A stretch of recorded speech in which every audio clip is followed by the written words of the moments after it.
My name is Camille Hart, and the first time I sold a part of myself, it was my hair. The salon wasn't even a real salon. It was one of those strip mall walk-ins between a payday loan place and a vape shop. Lights too bright, floor still wet from someone half mopping. The woman behind the counter didn't ask why I was there.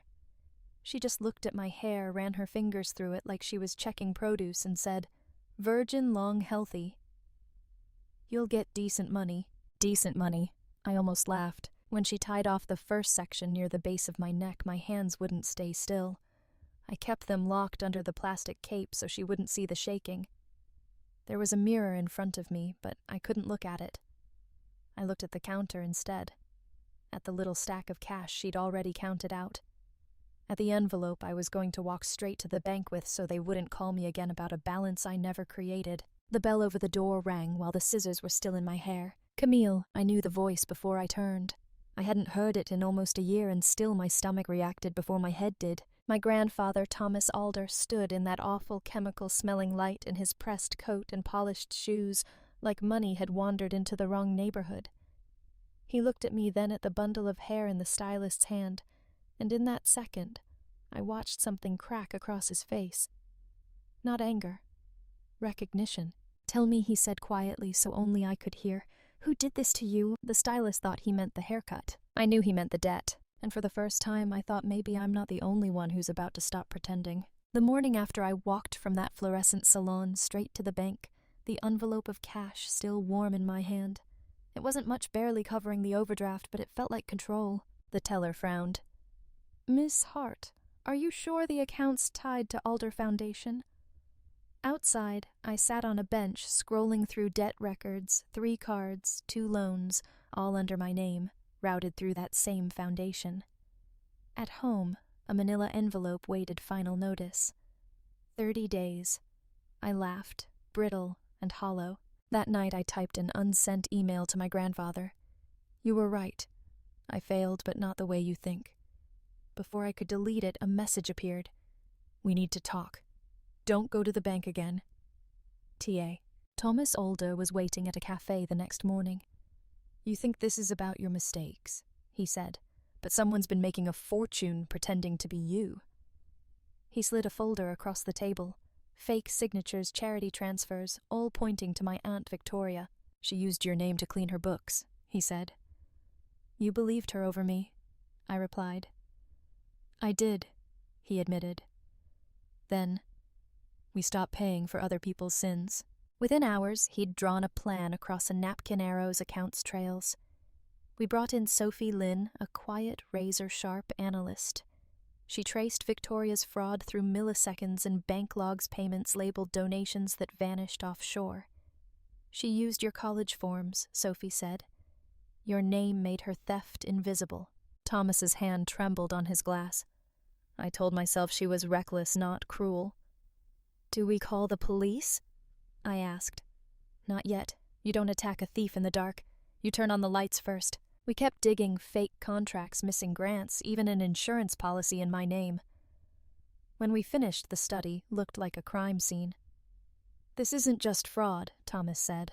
"It's legacy theft." "Then let's make them look real," I answered. He smiled. "That's my girl." For once, it didn't sting. He set a dinner bait masked as family reunion. That night, the Alder estate gleamed like glass lilies thick in the air. I wore black to disappear. Victoria's smile cracked when she saw me. "Debt does that to people," I said. Dinner was polite poison. When dessert came, Thomas's voice cut through the music. "Before we end about the foundation audit." Silence. "The accountant found discrepancies," he said. Greg stammered. "A clerical error." "It's not," I said. "Those signatures are mine. You used my name to wash your theft." Thomas opened the folder. "Verified transactions. The IRS already has copies." Victoria's voice broke. "You'd destroy your own family." He looked at her, then at me. "You already did." I rose. "You took my name to look clean. Now you can keep it dirty." We left her frozen under the chandelier's fractured light. Outside, the air was sharp and honest. Thomas said softly, "You handled that better than I could." "No," I said. "You taught me how." He smiled, relieved, not proud, and I realized revenge wasn't triumph. It was balance. The older estate gleamed, too perfect, too bright. Chandeliers cut the air like interrogation lights. Lilies heavy with that expensive, guilty scent Victoria loved. I wore black, quiet armor in a sea of ivory and silver. The whole dinner looked like peace, but we both knew it was theater. Her smile faltered when she saw me. "Camille," she said softly. "You look different." "Debt does that to people," I answered. Dinner unfolded in practiced politeness. Victoria bragged about her foundation words, smooth as silk and twice as false. Thomas sat beside me, silent and deliberate. Every story she told was another lie. When dessert came, he set his fork down. "Before we finish the foundation audit." The room froze. "Audit," she echoed. "The accountant found transfers unauthorized, signatures that don't belong to me, or you." Greg tried to speak. "It's a clerical error." "It's not," I said. "One of those signatures is mine." Her eyes flickered. "I don't understand." "You used my student information to open accounts," I said evenly. "You laundered donations through my name and left me the debt." Silence stretched thin. Then Thomas opened the folder. Copies of every transaction, verified. Victoria's voice shook. "You went through my accounts, I went through the truth," he said. "You stole family." She tried to laugh. "You can't prove this. The IRS can," he said. "You have 24 hours before the report goes public." Her lipstick cracked. "You'd destroy your own family." Thomas looked at her, then at me. "You already did." Outside, the air was sharp and clean. Thomas's voice was low. "You handled that better than I could." "No," I said. "You showed me how." For the first time, revenge didn't feel like triumph. It felt like closure. By morning, the news had broken Alder Foundation under federal investigation. I watched it from my kitchen table, coffee untouched, every channel replaying the same photo, Victoria immaculate and destroyed. Thomas called before noon, voice steady. "It's done. They've frozen the accounts." I exhaled. "And you?" "I'm fine," he said quietly. "Just wish I'd seen it sooner." The silence between us said the rest. Sophie stopped by that afternoon, laptop in hand. "It's over," she said. "Greg tried to move the last $1 million offshore. Blocked." I laughed softly. It wasn't revenge anymore, just balance. Victoria called that night, still clinging to pride. "You've humiliated us." "No," I said. "I exposed us. You'll regret this, Camille." "Maybe. But I'll regret it under my own name." She hung up. I didn't call back. The next day, Thomas met me in the park with a thin folder. "The assets are being redistributed to real charities," he said. Then he handed me a photo me on his shoulders as a child. "I thought strength meant control," he said. "You taught me it's letting go." We sat in silence. No schemes left, no debts. When he stood, he looked lighter. "Take what's yours, Camille," he said. "But don't carry their shadows." That night, I deleted every file, every name, until the screen went dark. Outside, rain whispered against the glass, steady, cleansing. For the first time in years, I wasn't running or fighting, just breathing. Revenge was done. Freedom had begun. The storm passed quickly. Within a week, the Alder name that once filled magazine pages had vanished from headlines, replaced by newer scandals. But the damage was permanent. Victoria and Greg's accounts frozen. The foundation dissolved their circle of admirers, scattering like birds startled by truth. I didn't celebrate. I spent the next mornings at the same coffee shop where I used to count coins before rent was due. Laptop open, new contracts loading in. My inbox overflowed with requests, some from reporters, others from women who said my story gave them courage. I replied to none of them. Silence was still my language. Thomas stopped by the cafe one afternoon. He looked older but lighter. like a man who had finally set something down after carrying it too far. "It's over," he said. "Is it?" I asked. "For me, yes." He smiled. "For you, it's beginning." He reached into his coat and handed me an envelope. Inside was a single-page Alder Scholarship Fund managed by Camille Hart. "You're giving it to me. I'm giving it back," he said. "To someone who'll use it right." I couldn't speak. Not because of gratitude, but because I finally understood redemption isn't about winning. It's about restoring balance. When he left, I walked along the waterfront, the wind pulling through my short hair.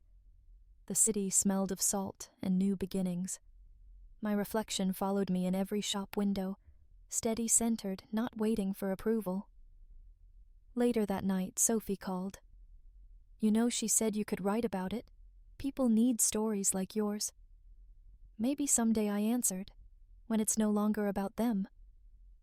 Because that was the truth. Revenge had faded. What stayed was clarity, the power to exist without apology, to work, to breathe, to build something clean. Before bed, I opened the scholarship file again and renamed it The Restoration Project. Then I closed my laptop and looked out at the city lights, their reflections shimmering like unbroken promises. I whispered into the quiet, more to myself than anyone. They took my name to hide their lies. I took it back to tell the truth. For the first time in years, it felt enough. No anger, no triumph. Just peace earned, quiet, real. Months passed quietly. The noise faded, headlines dissolved. Reporters moved on, and the world found new scandals to feed on. But silence for once didn't scare me. It felt earned. My days became simple again. I worked from my studio photographing people who wanted something real small. Business owners, immigrants, starting over, single mothers, rebuilding their lives. Each face carried a story of loss and survival. Maybe that's why they trusted me. I wasn't documenting beauty. I was documenting proof that people endure. One evening, while editing photos, I found a message in my inbox. "Your work reminds me of you. Quiet strength." It was from Thomas. A week later, he passed away peacefully in his sleep. The funeral was private, understated his way. I stood beside his grave under a gray sky holding a single lily. I hated those flowers once. Now I understood. They didn't symbolize guilt anymore. They meant release, renewal. Sophie attended, too silent as ever. When the ceremony ended, she handed me a sealed envelope. Inside was a handwritten note. "You've restored what was broken. Keep building. T.A." Attached was a small key and an address in his neat handwriting. The next day, I drove there, a small brick building near the river windows, covered in dust. Inside, boxes of old files, photography equipment, and a plaque already mounted on the wall. The Hart Foundation for Rebuilding Lives. I sat on the floor for a long time, just breathing. He had turned his empire into something human again and placed it in my hands. That night I took the first portrait for the foundation's gallery wall. It wasn't glamorous, just the face of a young woman who'd lost her job and started over. Her smile was uncertain, but real. As I looked at the image on my camera, I realized something Thomas must have known all along. Revenge ends, but restoration begins, where pride dies. I closed the studio lights and whispered, "We're done with vengeance, Grandpa. We're building now." Outside, the city shimmered under soft rain. The same streets that once held my shame now reflected quiet light. And for the first time in my life, I didn't want anyone to pay. I wanted them to see, to learn, to heal. That was the truest revenge of all.